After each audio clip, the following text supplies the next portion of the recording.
Hoje nós vamos falar de algo bem bacana. Vamos falar de pedras de tropeços, né? Quem aqui é pedra de tropeço? Levante a mão. Ninguém levantou a mão? Não?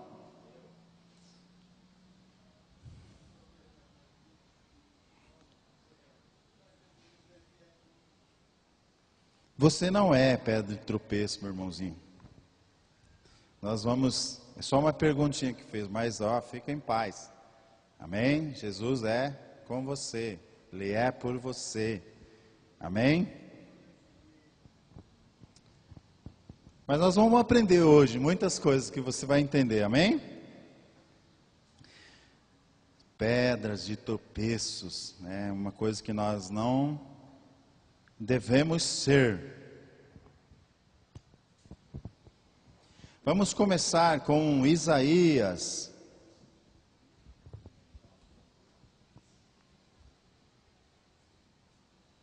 Isaías 57, 14.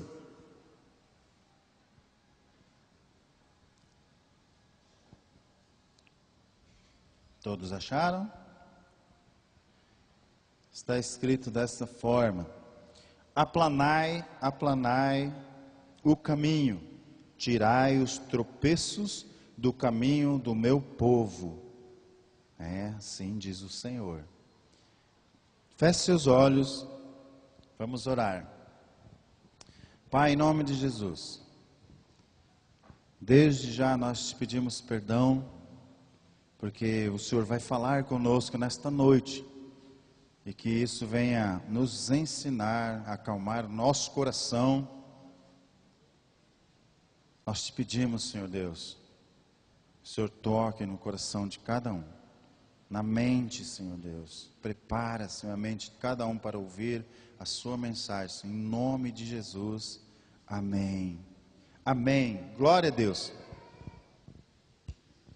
Então Deus diz assim: aplanai, aplanai, preparai o caminho, tirai os tropeços do caminho do meu povo.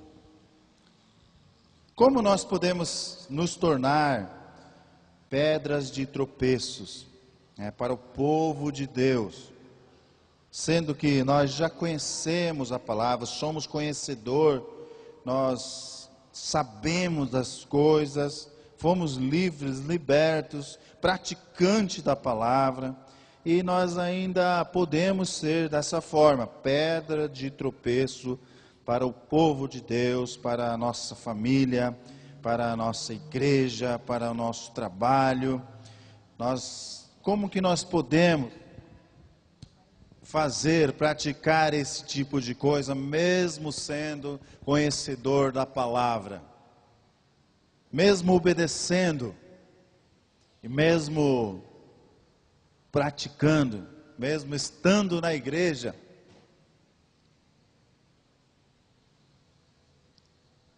Puxa, é praticamente impossível, mas dá para ser sim. Porque eu estive em São Paulo e conversei com praticamente todos os meus discípulos que eu deixei, transicionei, conversei com todos e eu cheguei a uma conclusão, falei, puxa, se não fosse pela misericórdia de Deus, eu estaria declarando aqui neste momento que eu fui pedra de tropeço para meus discípulos durante muito tempo. Mas Deus é tão bom, tão misericordioso, e a sua fidelidade dura para sempre. Ele nunca vai nos abandonar, Ele nunca vai nos deixar para trás, Ele nunca vai deixar com que você passe necessidade, sendo que você é filho dele. Então Deus teve essa misericórdia sobre a minha pessoa, que nos últimos dias que eu estive morando lá e discipulando esses casais, eles ainda me responderam muitas coisas lá, muitas coisas boas. Mas olha só o que eles todos foram unânimes. Parece que eles até tinham combinado. Eles disseram assim: puxa, se a gente tivesse te ouvido logo no início, porque nós perdemos tanto tempo fazendo aquilo que nós queríamos fazer. Não importa o quanto você implorou, o quanto você falou para nós. Teve um que pediu perdão e disse: olha, me perdoe. Só quando você foi embora que eu percebi o que eu perdi. Então eu procurei buscar na minha mente e no meu coração as coisas que você me ensinou, que a Meire me ensinou. Teve uma discípula dela que chorou, mas chorou mesmo. Uma japonesa. E eu tive que ligar lá para a Meire na hora, né? Senão ela não ia parar. Ela chorou e falou: puxa, por que eu não obedeci? Por que eu não escutei? Então isso, na verdade, né, por mais que seja difícil de dizer, eu me alegrei por uma situação, porque eu não fui, a Meire não foi pedra de tropeço para aquele povo. Então, eu me alegrei muito por outras coisas também, que a gente saiu andar com um rapaz, o nome dele é Getúlio, ele já veio para cá também, e ele me falando assim, que todas as vezes que eles saíam, e acontecia alguma coisa, por exemplo, ele se perdia lá em São Paulo, é muito grande a cidade, e ele sempre lembrava de mim, porque a esposa dele ficava muito brava com ele, começava a beliscar ele e bater nele. Eu te avisei que era colocar no GPS e tal. Aí ele sempre respondia, eu estou conhecendo o bairro, não se preocupe.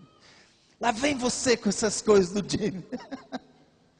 Então eu me alegrei, porque eles aprenderam alguma coisa. Porque eu nunca admitia que eu me perdia lá. Eu dizia que estava conhecendo o perímetro, que é muito grande. Então sempre que eu dava uma errada, feia, e lá você errou uma entrada, você precisa andar 10, 20 quilômetros para você voltar. É muito difícil. E eu sempre dizia que eu estava conhecendo, então ficava bem mais fácil para mim. E eles sempre estavam lembrando das coisas. E uma das meninas lá, a Mônica, quando me viu também, ela chorou muito, falando da minha esposa, puxa, vocês, hoje, eles estão em outra igreja, mas nós fazemos tudo que vocês nos ensinaram, por isso nós estamos bem. Então foi muita alegria para mim, Então, é uma das formas de você não ser pedra de tropeço, até mesmo dentro da igreja. E eles perguntaram uma coisa para mim: como você consegue fazer essas coisas? E eu disse: olha, eu consigo fazer porque eu entendi uma coisa. Irmão, quem aqui tem mais de um irmão? 6 irmãos? Flávio tem quantos irmãos? 2? João tem? 6? Poxa, seu pai não brincou em serviço. É meu pai. Irmãos, eles têm a tendência de brigar um com o outro. O maior sempre quer dar ordem para o menor. E tem aquele irmão, né, que quer ser o pai ou a mãe quando eles não estão ausentes. Então ele quer dominar a família. E pensam vocês, na igreja também é assim.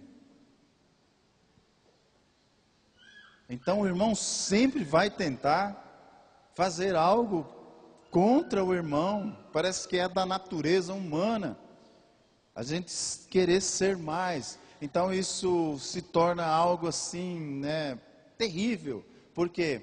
Porque a gente cai no julgamento. Quando a gente parte para a igreja, as coisas não é só uma disputa de irmãos, então vira julgamento. Então eu começo a olhar para o irmão, começo a julgar as atitudes deles, as coisas que eles fazem. Fala, puxa, aquele irmão lá, né? Traidor, usando uma camisa vermelha, parece Flamengo, e eu sou corintiano, né? Então, julgamento. Isso a gente já parte para uma coisa muito mais séria. Por quê?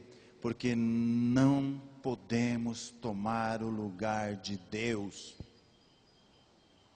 Se você julgar o seu irmão, a sua irmã, mesmo que eles estejam errados, não é o seu trabalho, não é a atitude que você deve tomar dentro da igreja fazendo isso. Não seja pedra de tropeço para o seu irmão, para a sua irmã. Se você vê algo diferente no seu irmão, a Bíblia é bem clara. Fale com ele com muito amor. Se ele não quiser te ouvir, leve uma testemunha. E na terceira vez, leve 2 testemunhas. Se necessário for. O que passar disso é do maligno. Do maligno. Nós podemos derrubar pessoas, derrubar pastores, derrubar irmãos, somente com palavras de julgamento. E eu digo para vocês, aqueles que são julgados, são injuriados, perseguidos, até pelo próprio povo da igreja, aonde ele está servindo a Deus, não se preocupe, porque Deus disse, Jesus disse, por amor a mim, isso vai acontecer a você. Por amor a mim, não se preocupe, você está no caminho certo. Desde que te apontem o dedo, desde que te acusem, não se defenda, não invalide o sacrifício de Jesus na vida de vocês. Deixe que Deus te defenda.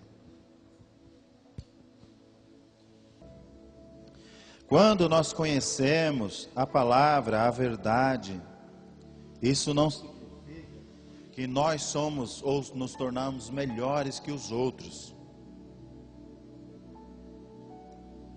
Devemos tomar muito cuidado com aquilo que nós aprendemos, para passar aos outros sem julgar, sem apontar o dedo, sem mostrar o defeito do nosso irmão. Devemos amá-los incondicionalmente. Agora, exortação, conselhos. Conselho, se fosse bom, a gente vendia, né? Então nós devemos, na verdade, o cristão, ele deve exortar o seu irmão. Exortar a sua irmã. Mas nunca apontando o dedo. Nunca com ira. Nunca. Isso deve sair da nossa boca para condenação. Não temos esse direito. isso será imputado em nós.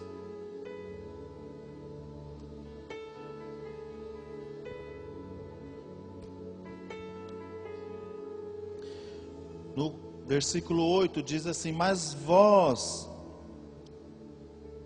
desviaste do caminho, há muito fizeste tropeçar na lei, corrompeste a aliança de Levi, diz o Senhor dos Exércitos. Veja bem que com as nossas palavras, às vezes maldita, nós conseguimos desviar o povo de Deus do caminho dele. Muitas vezes puxamos as coisas para nós, para aquilo que nos interessa. Nós saímos do propósito de Deus para trazer as pessoas para o nosso propósito. Isso não é de Deus.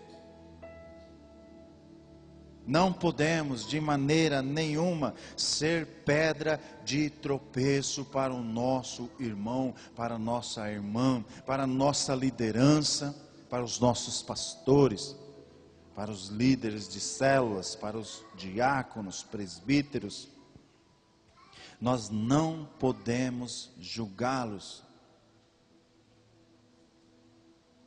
Não podemos tomar o lugar de juiz, porque o lugar de juiz é de Deus. E isso Ele não permite que ninguém faça por Ele. Ele não precisa da nossa ajuda nesse sentido. Precisamos tomar cuidado. Precisamos tomar cuidado.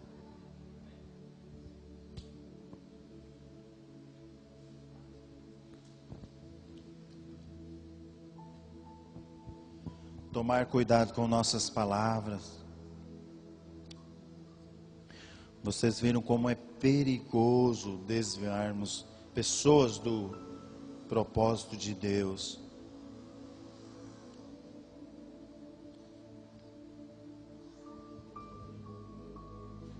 Quando uma pessoa aceita o Senhor Jesus como o único e suficiente Salvador, Jesus ser o Senhor da sua vida,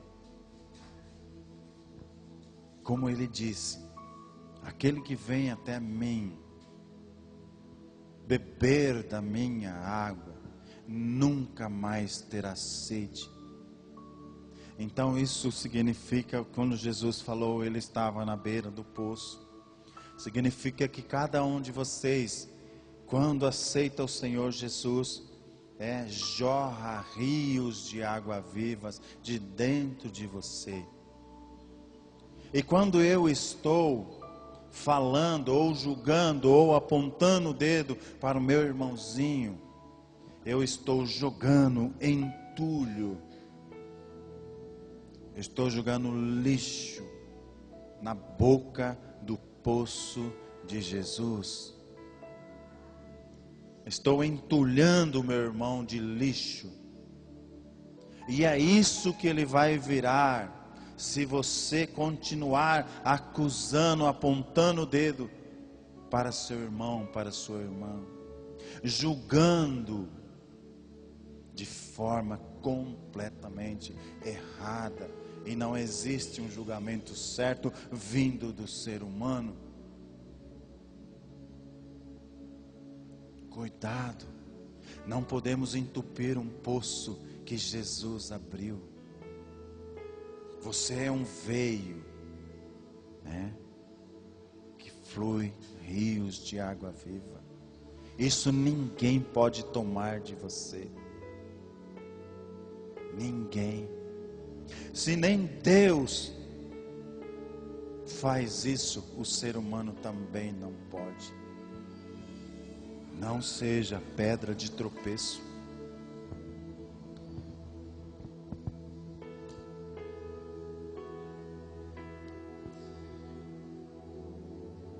Mateus, agora é Mateus, hein? 23:13. E essas pessoas, olha, Eu vou ler um texto que está na Bíblia, tá? E são as palavras de Jesus. Mateus 23, 13.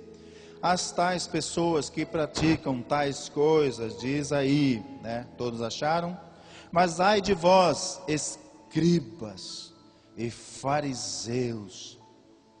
E olha essa palavra pesada, né? Hipócritas, fechais o reino dos céus aos homens, vós mesmo não entrais e nem deixa entrar os que estão entrando. 23, 13, né? Aqui ele fala escribas, fariseus, hipócritas. Escriba significa aquele que lê e interpreta a lei. Se acha superior porque faz isso. Por isso eu disse no começo, você que tem entendimento, não julgue os outros que não têm. Fariseu, aquele que segue uma religião de maneira formalista. Ele cumpre todas as regras. Mas ele é um fingido, né? Finge ser o que não é orgulhoso e hipócrita. Está escrito.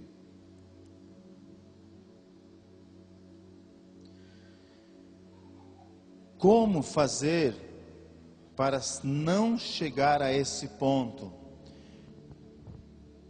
Precisamos muito ter intimidade com Deus, oração, vigiar, né?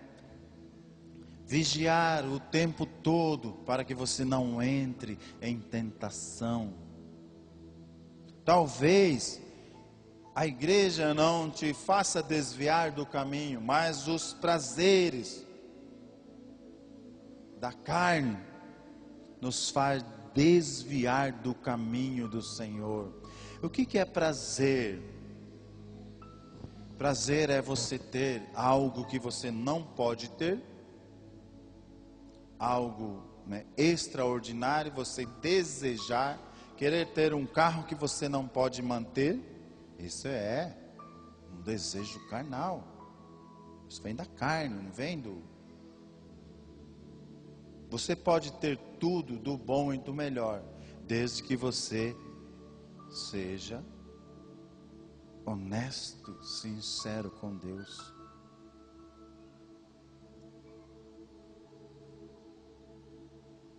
Sem hipocrisia, sem farisaísmo. Podemos sim ter as coisas, porque somos filho do Deus Todo-Poderoso.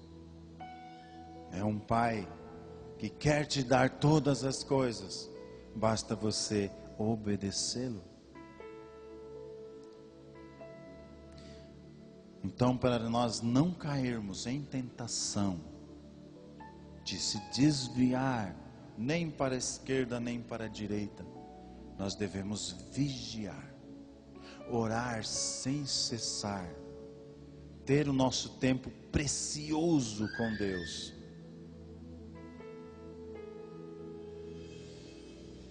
Eu, né, passei uma semana lá em São Paulo e fiquei na casa de um dos meus discípulos, né, e eu acordava todo dia bem cedo e eu pegava meu celular e ia orar, ou orava na cama mesmo. Só que eu gostava de orar lá na sala porque o Danny estava dormindo na outra cama. Ele sempre acordou um pouquinho mais tarde, né? E aí, toda vez que o rapaz descia, ele me pegava orando de manhã.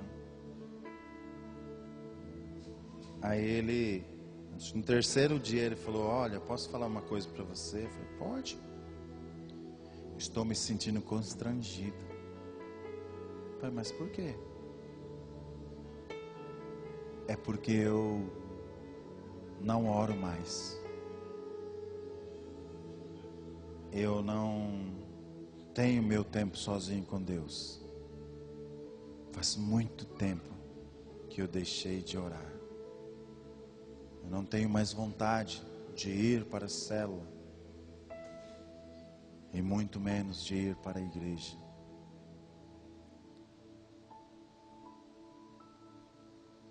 O que eu fiz? Eu já estava preparando essa palavra. Vem aqui, senta comigo aqui. E colocamos uma música e começamos a orar. E no outro dia, para minha surpresa, quando eu levantei, desci devagarinho, ele já estava lá orando, escutando a música. Até o dia que eu saí, ele está fazendo isso todo dia. Percebam como é muito mais fácil você ajudar um irmão a se levantar do que você julgá-lo. Eu poderia dizer, puxa, você tanto tempo de crente, nem ora mais. E olha, está cheio de pessoas que não estão orando mais. Começam a ter certos tipos de pensamento que não é de Deus. Começam a praticar coisas que não são de Deus. A vida só vai para trás. E não percebe o que está fazendo.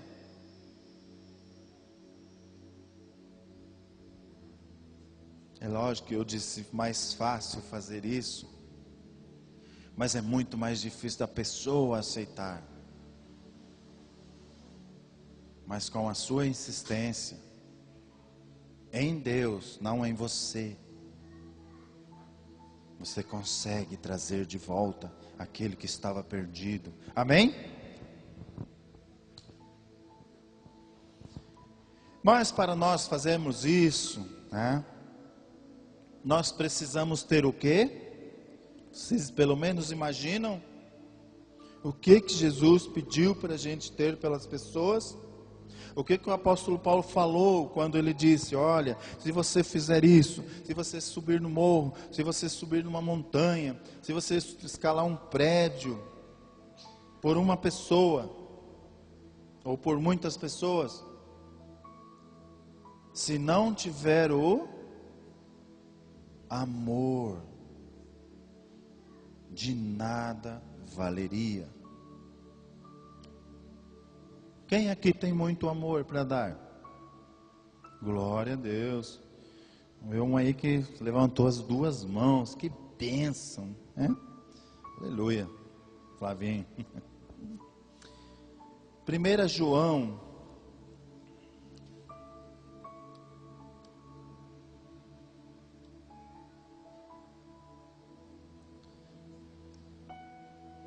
2:10. Só vou ler também aqui o Romanos 14:13, que diz assim, olha só. Portanto, não julguemos mais uns aos outros, antes seja o vosso propósito, não por tropeço ou escândalo ao seu irmão. Olha só. Só o amor impede que nós sejamos pedra de tropeço para o nosso irmão. 1 João, capítulo 2, versículo 10 diz assim: aquele que ama seu irmão permanece na luz, e nele não há nenhum tropeço.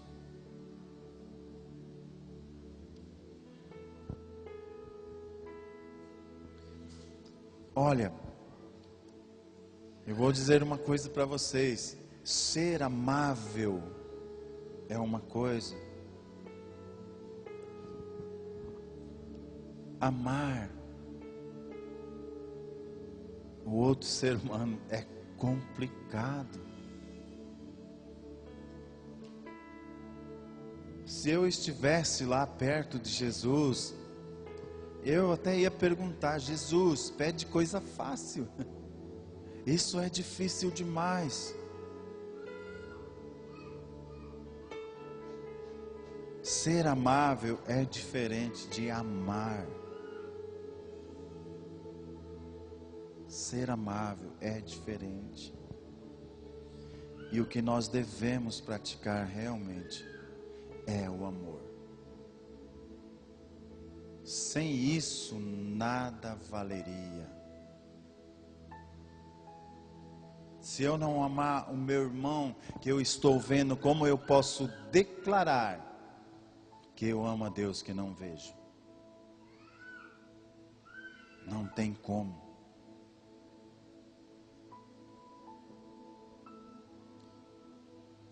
E se eu disser assim mesmo, afirmar, eu estou mentindo. Quem mente é filho do diabo. O Filho de Deus não mente, não vive praticando coisas que não agradam ao Senhor. Por isso devemos amar uns aos outros como Cristo nos amou. Fala, puxa, é muito difícil, sim. Mas agora um grande pensamento que você deve carregar na sua vida é de hoje para sempre. E se Cristo tivesse pensado isso de mim naquele dia, Ele teria desistido. Mas Ele não desistiu de mim, nem de vocês. Sabe por quê? Porque Ele nos amou antes que nós nascêssemos. Jesus já nos amava. Jesus já deu a vida dele por nós, antes mesmo de nascer. Alguém aqui tem alguma dúvida que Jesus ama você? Sim ou não? Não? Jesus te ama tanto que Ele deu a sua vida por você. Mesmo você que está pensando aí, que não tem mais jeito para você, Jesus morreu por você. Jesus morreu por você. Ele te ama tanto que Ele deixou a sua casa, o seu lar, para morrer por você.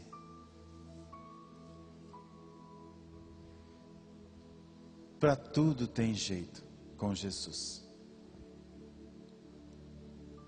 Sem Jesus nós não podemos fazer nada, nem mesmo praticar o amor.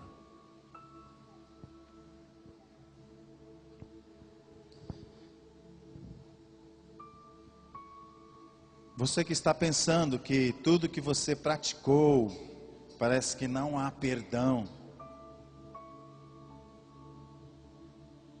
Tem perdão sim. Nene.